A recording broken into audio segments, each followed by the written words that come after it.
श्री महाप्रज्ञ गुरवे नमः। जिसके सांसों में रहता है शाश्वत शांति का स्पंदन, उस महाप्रज्ञ को वंदन, उस महाप्रज्ञ को वंदन। सत्य अहिंसा अनेकांत को अर्पित जिसका तन मन, उस महाप्रज्ञ को वंदन, उस महाप्रज्ञ को वंदन। जिसके सांसों में रहता है शाश्वत शांति का स्पंदन, उस महाप्रज्ञ को वंदन, उस महाप्रज्ञ को वंदन।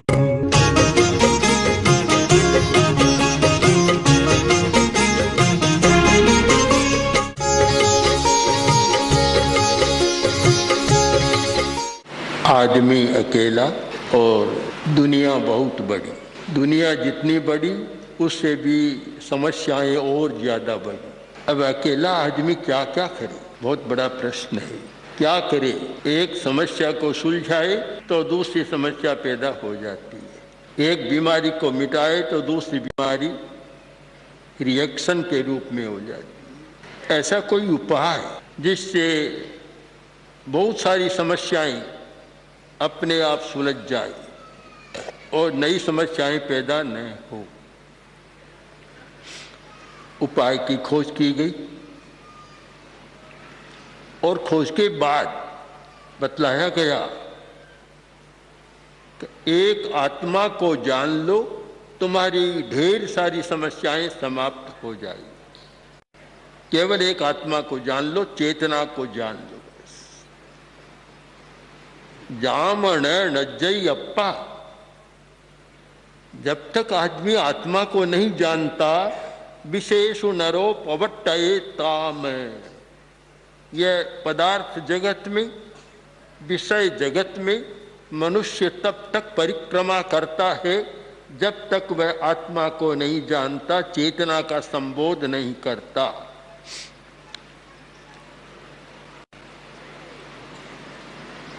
क्योंकि पदार्थ है और पदार्थ के साथ एक जो लगाव होता है वह समस्या पैदा करता है। आसक्ति होती है, वह समस्या पैदा करता है। रास्ता साफ है, आदमी चलता है, कोई समस्या नहीं होती। और जब दलदल होता है तो रास्ता भी समस्या बन जाता है, गति भी समस्या बन जाती है और उसमें कीचड़ में फंसकर आदमी लड़खड़ाता चलता है, कभी कभी गिर भी जाता है। एक आदमी कोई जा रहा था तो दलदल में गिर गया और बड़ा आदमी था कोई, गिरा। उधर बादल गहराए हुए थे, गरजारे भी हो रहा था, बिजलियां भी चमक रही थी। तो गिरा और बिजली कौन थी, एकदम तेज प्रकाश हुआ। तो वह बोला, हाथ जोड़कर बोला कि प्रभु ध्यान रखना, मेरा फोटो तो ले लिया है, नेता हूं, बड़ा आदमी हूं, समाचार पत्र में प्रकाशित मत कर दे। और आजकल भी फोटो लेते हैं तो सारा बल्ब के साथ लेते हैं, तो प्रकाशित मत कर दे। आदमी प्रकाशित होने से भी घबराता है। तो समस्या का पार कैसे पाए? तो हमें खोजना होगा कि समस्याएं, अधिक समस्याएं पैदा कहाँ से हो रही है। तो कारण साफ होगा कि जब तक पदार्थ जगत में जीने वाला आदमी अपदार्थ को नहीं जानता, जड़ दुनिया में जीने वाला आदमी जब तक चेतन को नहीं जानता, तब तक समस्या का अंत नहीं आ सकता। दलदल पग पग पर है, गिरता पड़ता रहता है। एक विचित्र यह भी समस्या बन गई कि जब तक आत्मा को नहीं जानता तब तक वह पदार्थ जगत में आसक्त होता है, और जब तक पदार्थ जगत में आसक्त होता है तब तक वह आत्मा को नहीं जान पाता। अब क्या करे आदमी, दोनों ओर समस्या। आत्मा को जाने बिना पदार्थ की आसक्ति कम नहीं होती, और आसक्ति कम हुए बिना वह आत्मा को नहीं जान सकता। तो अब क्या करे, यह भी एक स्वयं समस्या बन गई। पहली बात तो है कि आत्मा को जाने कैसे, क्योंकि जिसके सामने पदार्थ ही है वह आत्मा को कैसे जाने। एक मूल्यांकन का दृष्टिकोण होता है व्यक्ति का, क्योंकि आत्मा अमूर्त है, हमारी इंद्रियों का विषय नहीं है, और पदार्थ स्थूल है, हमारी इंद्रियों का विषय है। तो हमारे निकट कौन, पदार्थ हमारे निकट है और आत्मा हमसे दूर है। और सूक्ष्म की यह अपनी भाग्य नियति होती है कि वह दूसरों के काम कम आता है, दिखाई नहीं देता, अगोचर रहता है। तो इस समस्या को कैसे सुलझाया जाए, कैसे हम पदार्थ जगत से छुटकारा पा सकें, कैसे हमारा मूल्यांकन का दृष्टिकोण बदले, और कैसे हम समस्या के इस चक्रव्यूह को तोड़ सकें। कभी कभी कोई अवसर आता है कि वह चक्रव्यूह को टूटने की बात भी समझ में आ जाती है, तोड़ने की कला भी हाथ में आ जाती है। एक राजा को अपनी संपत्ति पर, वैभव पर बहुत गर्व था कि मेरे पास कितना वैभव है, कितनी संपत्ति है। एक दिन कोई तपस्वी साधु उसके घर पर आया। राजा बैठा बात कर रहा था, और जिसके मन में अहंकार होता है वह अपने वैभव का प्रदर्शन भी किए बिना नहीं रहता, और जब तक प्रदर्शन न हो तब तक उसको चैन भी नहीं पड़ती। वैभव है उससे सुख नहीं मिलता, किंतु वैभव का प्रदर्शन करे और लोग वाह वाह करे तब उसको सुख मिलता है। तो राजा ने अपना खूब बखान किया, साधु ने सुन लिया, तपस्वी था, सुनता रहा। जब पूरा हुआ राजा का बखान, तब पूछा कि महाराज आपको कैसे लगा, कैसे लगा। तो तपस्वी साधु बोला कि कैसे क्या लगा, कोई खास बात नहीं है। तू कहता मेरा राज्य इतना बड़ा है, इतना वैभव है, इतनी सेना आदि आदि बखान करता है, तो मेरी दृष्टि में तो कोई खास बात नहीं है। मेरी दृष्टि में तो तुम्हारे राज्य का मूल्य है 2 गिलास पानी, इतना ही मूल्य, और इससे ज्यादा मूल्य नहीं है। राजा समझ नहीं पा रहा था, बात आगे बढ़ी। तो तपस्वी ने कहा कि राजा तुम कल्पना करो कि तुम जंगल में गए यात्रा, बिहार यात्रा के लिए, सब बिछुड़ गए, अकेले रह गए। जेठ का महीना, भयंकर गर्मी, लूएं चल रही है, ताप आ रहा है, और कोई पास में कुछ रहा नहीं, तुम अकेले रह गए। और कभी कभी पुराने जमाने ऐसा होता कि घोड़े ऐसे होते थे जो अकेले कोई ले चलते थे। अब कोई पास में है नहीं, प्यास इतनी लग गई, कंठ सूख रही है, चारों ओर देखा, न कहीं कुआं, न कोई प्याऊ, न कोई जलाशय, कुछ भी नहीं। अचानक देखा कि एक चरवाहा जो भेड़ों बकरियों को चरा रहा है दिखाई दिया। तुम उसके पास गए, जाकर बोले कि भाई प्यास बहुत लगी है, कंठ सूख रहे, पूरा बोला नहीं जा रहा है, ऐसे ही संकेत किया। उसने जो अपनी डीबड़ी, अपना छोटा पात्र रखते थे जल का, ठंडा ठंडा पानी था, और 1 गिलास पानी तुमको पिलाया। अगर ऐसा हो तो तुम क्या करोगे? बोला महाराज जहाँ प्राण जा रहे हैं उस प्राण जाने की स्थिति में उसने जल पिलाया, तो ऐसा अगर होता है तो मैं उसको आधा राज्य दे दूं, प्राण बचाया उसने मेरा। और बात आगे बढ़ी, बात करते गए, और बातचीत के प्रसंग में तपस्वी ने एक बार फिर कहा कि राजा कभी कोई ऐसा प्रसंग आए कि तुम बीमार हो गए, मूत्र कृच्छ्र हो गया, मूत्रावरोध हो गया, मूत्र नहीं आ रहा है, और जब मूत्र नहीं बाहर आता उस समय क्या अवस्था होती है देखने वाला जानता है, आदमी छटपटाने लग जाता है। आजकल तो बहुत सारे साधन हो गए, पुराने जमाने में तो बहुत बड़ी कठिनाई हमने देखी है। तो उस समय एकदम छटपटा रहे हो, कोई चिकित्सक आए, आकर बोले कि महाराज आप थोड़ा धैर्य रखिए, मैं आपको ऐसी दवा देता हूँ कि आपका ये रोग तत्काल ठीक हो जाएगा और आप बिल्कुल स्वस्थ हो जाओगे, छटपटाहट समाप्त और आनंद से जियो। उसने कोई उपचार किया, प्रश्रवण हो गया, समस्या सुलझ गई। राजा तुम क्या करो कि महाराज जहाँ प्राण का संकट है, इस स्थिति में कोई जिला दे, आधा राज्य देता हूँ, इतना मैं उदार हूँ। तब तपस्वी ने कहा अब तुम सोच लो तुम्हारे राज्य का मूल्य कितना हुआ कि जंगल में पानी पिलाया, एक गिलास पानी, उसको आधा राज्य, और एक गिलास पानी निकाला बाहर, उसको भी आधा राज्य, तो तुम्हारे राज्य का मूल्य 2 गिलास पानी।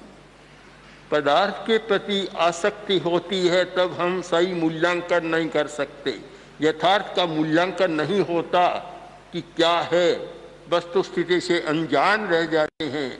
और जब हमारी चेतना जागृत होती है, आत्मा जागृत होती है, तब पदार्थ का सही मूल्यांकन कर सकते हैं कि क्या है और क्या होना चाहिए।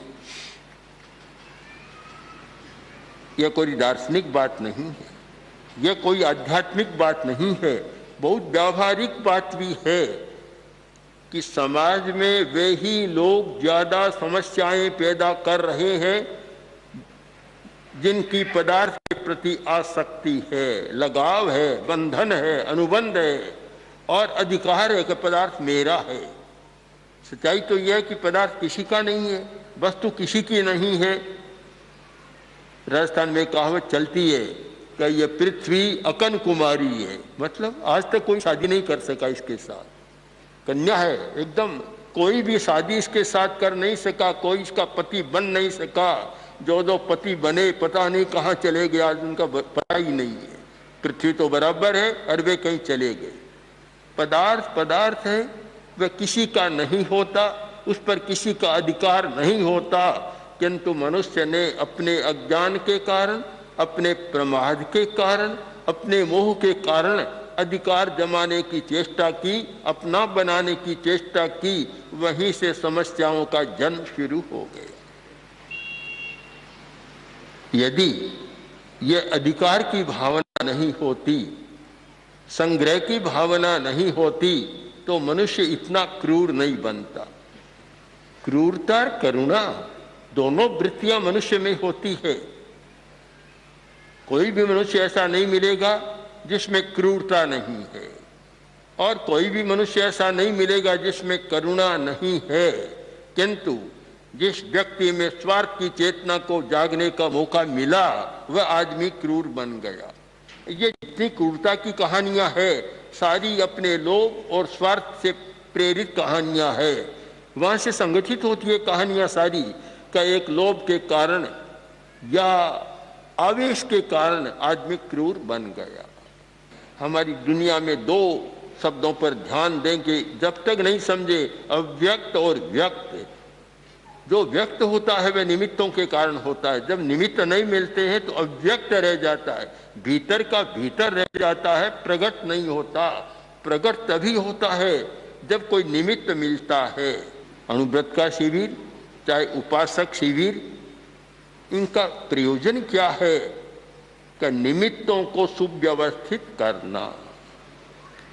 हमारी चेतना की शक्ति को जगाने के लिए उपादान तो हमारे पास है, सामग्री हमारे सारे पास है, किंतु वह बाहर नहीं आ रही है, व्यक्त नहीं हो रही है। कारण तो उसको निमित्त नहीं मिल रहा है। आत्मा भी जो काम करती है तो शरीर का निमित्त मिलता है तब काम करती है, और जब शरीर का निमित्त न मिले तो वह भी फिर निष्क्रिय हो जाती है। सांख्य दर्शन ने पुरुष को निष्क्रिय माना है, और जैन दर्शन के अनुसार भी मुक्त आत्मा निष्क्रिय, एक प्रकार से निष्क्रिय हो जाते हैं, कोई काम नहीं कर सकते, कारण का निमित्त नहीं है। तो हम निमित्तों पर विचार करें, हम हिंसा के निमित्तों पर विचार करें, अहिंसा के निमित्तों पर विचार करें कि हिंसा के क्या क्या कारण हैं कि जिन कारणों से हिंसा बढ़ रही है, और अहिंसा के विकास के भी क्या क्या हेतु हैं, कारण है, कि जिनके द्वारा अहिंसा का विकास किया जा सकता है। जब तक इन निमित्तों पर हमारा ध्यान नहीं जाता तब तक हम जो कहते हैं धर्म की बात बहुत बार सुनी अनसुनी हो जाती, सुना अनसुना। कोई 10 मिनट याद रख लेता है, कोई 20 मिनट, कोई घंटा भर, और घंटा रख ले तब तो बड़ी बात है, बाहर जाने तक ही विस्मित हो जाता है। और बहुत लोग तो पूरी बात सुन ही नहीं पाते, समझ भी नहीं पाते, सुन ही नहीं पाते। एक आदमी ने अपने कान में केले बोस रखे थे, खूब ठूंस रखे थे केले। दूसरा कोई आदमी मिला रास्ते में और पूछा, अरे भैया कान में केले क्यों? बोला नहीं। फिर पूछा, तब वो बोला, जरा जोर से बोलो कि मेरे कान में तो केले ठूंसे हुए। अरे यही तो मैं पूछ रहा हूं क्यों? अब जब कान में केले है तो पूरा सुनाई कैसे देगा? आप दोनों अंगुलियों को भी ऐसा करें तो सुनना कम हो जाएगा। बहुत लोग तो पूरी बात सुन नहीं पाती, समझ भी नहीं पाते हैं। हमें इस पर ध्यान देना है। कुछ लोग जो जागृत चेतना वाले लोग होते हैं, उनका यह काम है कि निमित्तों को कैसे व्यवस्थित करें। एक निमित्त सही नहीं है, शक्ति निकम्मी चली जाती है, और अच्छा निमित्त मिला, शक्ति जागृत हो जाती है। एक ऐसा आदमी जो लगता है कि कुछ भी नहीं है, अच्छे निमित्त मिले तो दुनिया का बड़ा महान आदमी बन जाता है। इसलिए निमित्तों के प्रति हमारी जागरूकता होनी चाहिए कि कैसे हम निमित्तों की सब सुव्यवस्था करें। हिंसा के भी निमित्त हैं, अहिंसा के भी निमित्त हैं, सदाचार के भी निमित्त हैं, और मिथ्याचार या भ्रष्टाचार के भी निमित्त हैं। जब तक हम निमित्तों की मीमांसा नहीं करते तब तक समस्या का समाधान नहीं होता। समस्या का एक पक्ष नहीं है कि कैसे हो, समस्या के दोनों पक्ष हैं। कि ठीक निमित्त मिल जाए तो प्रकट हो जाता है। भिखारी भीख मांग रहा था, रास्ते में कोई एक बाजार में एक विशेषज्ञ जो मानवीय चेतना का, भविष्य का, ज्योतिष का या आकृति विज्ञान का, फेस रीडिंग का कोई विशेषज्ञ आदमी आया, देखा, देखते उसके पैर थम गए। बोला कि ये तो भिखारी तो नहीं है, भीख कैसे मांग रहा है? जवान है और भिखारी भी नहीं है, फिर भी भीख मांग रहा है। उसके पास जाकर बोला, भैया बोलो क्या बात है, तुम भीख क्यों मांग रहे हो? अगर तुम भीख मांग रहे हो तो मेरा ज्ञान झूठा हो रहा है। यहाँ मैं सारा देख रहा हूं कि तुम भीख नहीं मांग सकते और तुम भीख मांग रहे हो। मैं बोला, बात तो आपकी ठीक है, मैं भिखारी तो नहीं हूँ, बहुत धनी आदमी का बेटा हूँ, मैं भी धनी रहा, पर मैं छोटा था, पिताजी मर गए और सब हो गए, और सारा मेरा काम काज धंधा था दूसरों ने कब्जा कर लिया। अब केवल मकान बचा है, उसके सिवाय मेरे पास कुछ भी नहीं, रोटी खाने को नहीं, तो मैं क्या करूं, भीख मांगनी पड़ती। तो उसने कहा, तुम चलो मेरे साथ चलो। घर पर ले गया, बैठे, बातचीत की और पूछा कि तुम्हारे गले में क्या है? कि ये कोई ताबीज है, पिताजी ने बांध दिया था। उसने सोचा पिता कोई समझदार आदमी था, खोलो। खोला तो ताबीज में और कुछ नहीं था, एक बड़ा सा हीरा था, बहुत बढ़िया हीरा। वह बोला, तुम समझे नहीं, तुम्हारा पिता समझदार था कि कभी कोई विपत्ति आए तो एक हीरा है, पूरा धनी बन जाएगा। और हीरे का मूल्य था लाखों रुपए। उस जमाने में लाखों का कितना अर्थ होता था, आज तो लाख कुछ भी नहीं है। उस जमाने में लाखों का तो एक बड़ी संपत्ति होती थी। क्या तुम्हारे पास तो इतनी बड़ी संपत्ति, तुम भीख मांगते हो? बोला, संपत्ति थी पर मुझे पता नहीं था, मैं नहीं जानता मेरे पास कुछ है। अब आप इसका विश्लेषण करें कि उसके पास उपादान तो था, मूल शक्ति तो थी, पर निमित्त नहीं मिला। तो भीख मांग रहा था, अब निमित्त मिल गया, अब भिखारी से धनवान सेठ बन गया, लखपति सेठ बन गया। उस जमाने का लखपति आज के करोड़ों पतियों से भी आगे हो जाता है, इतना बड़ा सेठ बन गया, निमित्त मिला। मैं मानता हूँ हमारे जितने भी कार्यकर्ता हैं उनको भी ये सोचना है कि निमित्तों का हम विश्लेषण करें कि यहाँ कौन सा निमित्त है, कौन सा कारण हो रहा है जिससे कि भ्रष्टाचार बढ़ रहा है, क्रूरता बढ़ रही है, हिंसा बढ़ रही है, काम हो रहा है। इन सब का अध्ययन करने के बाद हमारा कार्य चले तो कार्य बहुत अच्छा हो सकता है। कोरा कार्य ही करना नहीं है, हमें निमित्तों के आधार पर, विश्लेषण के आधार पर काम करना है। और इन निमित्तों के आधार पर एक बात बन गया परिस्थितिवाद, कि जैसी परिस्थिति वैसा हम काम करें, परिस्थितिवाद। तो परिस्थिति का ज्ञान जरूरी है। महावीर की भाषा में दब्बम खेतम कालम भावम भवम पप्पै, कोई भी कार्य होता है तो वहां पहले काम करने वाले को द्रव्य का विश्लेषण करना चाहिए, फिर क्षेत्र का विश्लेषण करना चाहिए, काल का, समय का विश्लेषण करना चाहिए और भाव का विश्लेषण करना चाहिए। भी कौन सा भाव, कौन सी मनोवृत्ति या कौन सा एटीट्यूड है यहाँ जिसके आधार पर हम काम कर सकें।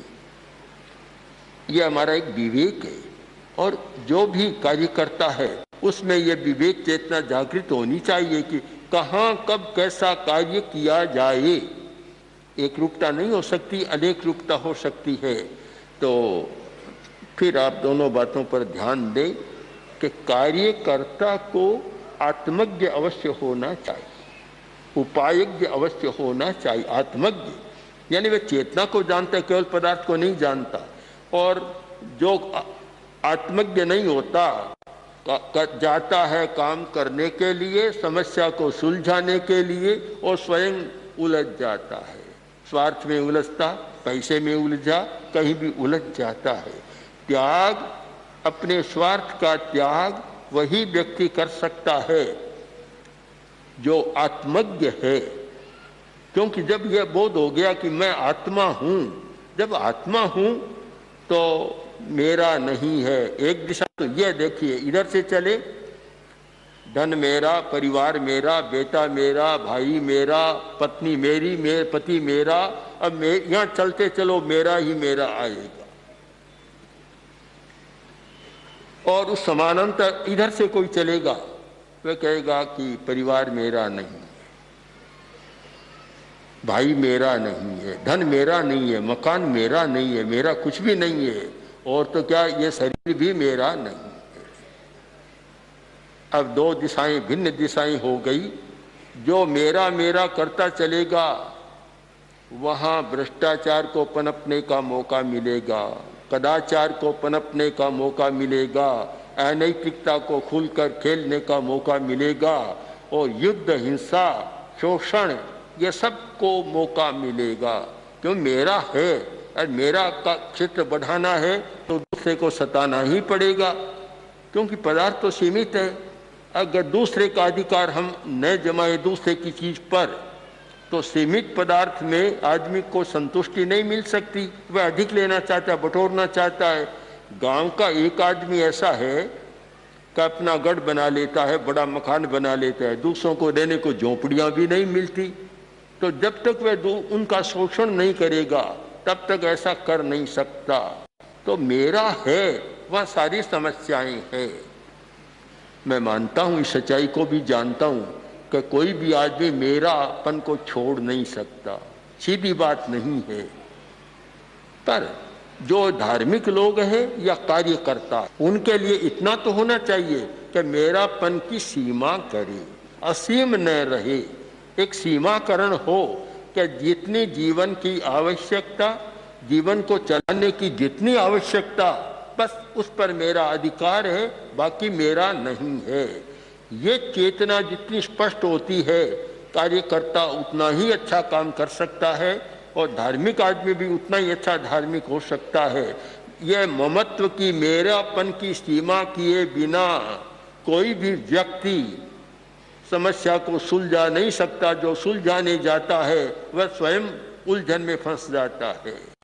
इस सच्चाई को समझकर और चेतना को परिवर्तित करें और निश्चय करें कि हमें संयम करना है। ओम श्री महाप्रज्ञ गुरवे नमः। ओम श्री महाप्रज्ञ गुरवे नमः। ओम श्री महाप्रज्ञ गुरवे